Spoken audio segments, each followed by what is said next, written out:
अभी तक आपने एस्ट्रो तक को सब्सक्राइब नहीं किया है तो सब्सक्राइब करें, शेयर करें और ज़्यादा से ज़्यादा कमेंट्स करें।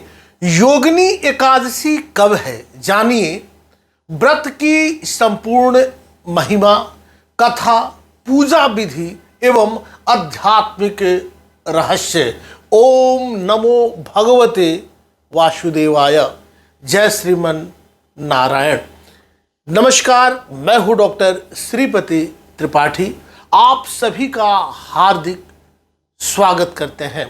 आज हम चर्चा करेंगे आषाढ़ कृष्ण पक्ष की अत्यंत पुण्यदायी और कल्याणकारी योगिनी एकादशी के विषय में।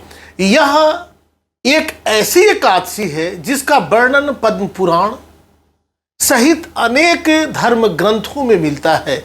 भगवान श्री हरि को समर्पित यह पवित्र व्रत मनुष्य को पापों से मुक्ति, आरोग्य, सुख, समृद्धि और अंततः भगवान की कृपा प्रदान करने वाला माना गया है। वर्ष 2026 में स्मार्त एवं गृहस्थ श्रद्धालु 10 जुलाई शुक्रवार को तथा वैष्णव समाज 11 जुलाई शनिवार को योगिनी एकादशी का व्रत करेंगे।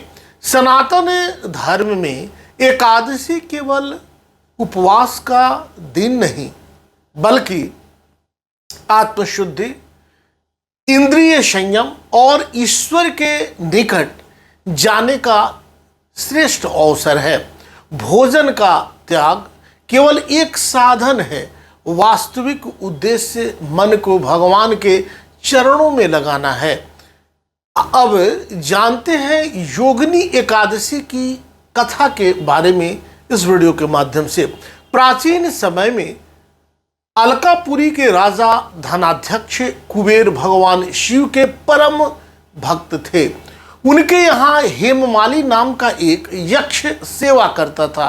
उसका कार्य प्रतिदिन मानस सरोवर से सुगंधित पुष्प लाकर भगवान शिव की पूजा के लिए अर्पित करना था। एक दिन हेममाली अपनी पत्नी विशालाक्षी के प्रेम में इतना आसक्त हो गया कि वह अपने कर्तव्य को बिल्कुल भूल गया। पूजा का समय निकल गया और भगवान शिव की आराधना बाधित हो गई। जब कुबेर को यह ज्ञात हुआ तो उन्होंने क्रोधित होकर हेममाली को श्राप दिया कि वह कुष्ठ रोग से पीड़ित होकर पृथ्वी पर कष्ट भोगे। श्राप के प्रभाव से हेममाली का शरीर रोगग्रस्त हो गया। परिवार और वैभव सब कुछ छिन गया। वह वन वन भटकने लगा। वर्षों तक कष्ट सहने के बाद उसकी भेंट महर्षि मार्कंडेय से हुई। महर्षि ने करुणावश उससे उसके दुख का कारण पूछा। हेममाली ने अपनी पूरी कथा सुनाई। तब महर्षि मार्कंडेय ने उसे योगिनी एकादशी का व्रत श्रद्धा और नियम पूर्वक करने को कहा और उपदेश दिया।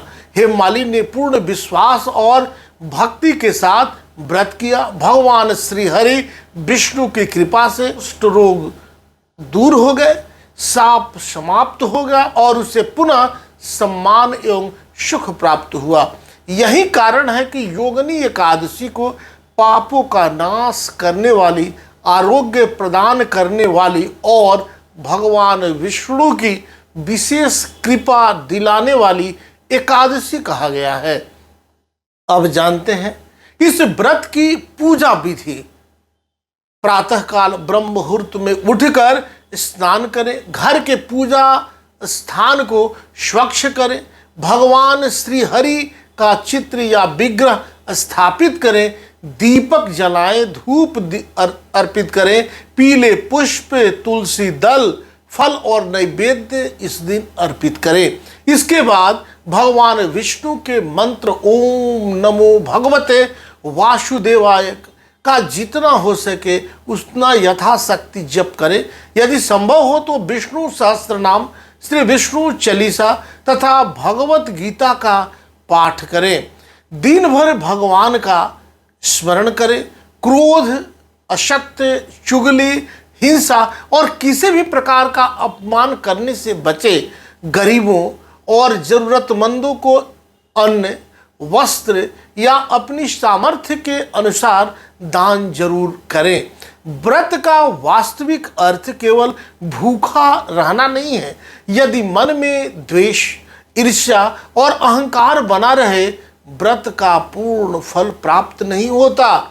इसलिए मन, वचन और कर्म, ये तीनों की पवित्रता बहुत आवश्यक है। शास्त्रों में भगवान को अर्पित जल के श्रद्धापूर्वक मार्जन का भी उल्लेख मिलता है। इसका भाव यह है कि जैसे जल शरीर को शुद्ध करता है, वैसे ही भगवान की कृपा हमारे मन और जीवन को पवित्र करती है। जो व्यक्ति श्रद्धा और भक्ति के साथ नियम पूर्वक योगिनी एकादशी का व्रत करता है, इसका पालन करता है, उसके जीवन में सकारात्मक परिवर्तन आते हैं। मानसिक शांति, आध्यात्मिक उन्नति और भगवान श्री हरि की कृपा प्राप्त होती है।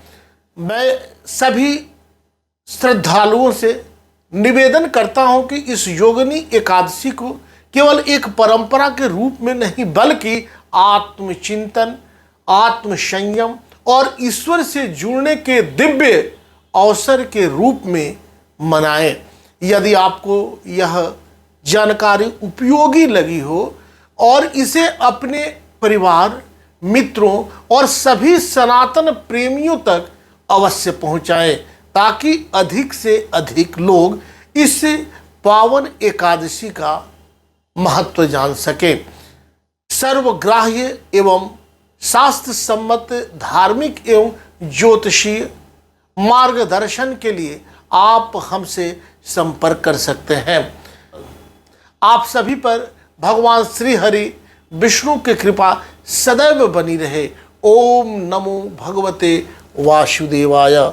ओम जय श्रीमन नारायण। अगर आप मुझसे जुड़ करके अपनी समस्याओं का समाधान चाहते हैं और चाहते हैं कि आपकी समस्याओं को ज्योतिष के माध्यम से सुलझाया जाए, तो आप हमसे संपर्क कर सकते हैं, जुड़ सकते हैं एस्ट्रो तक पर।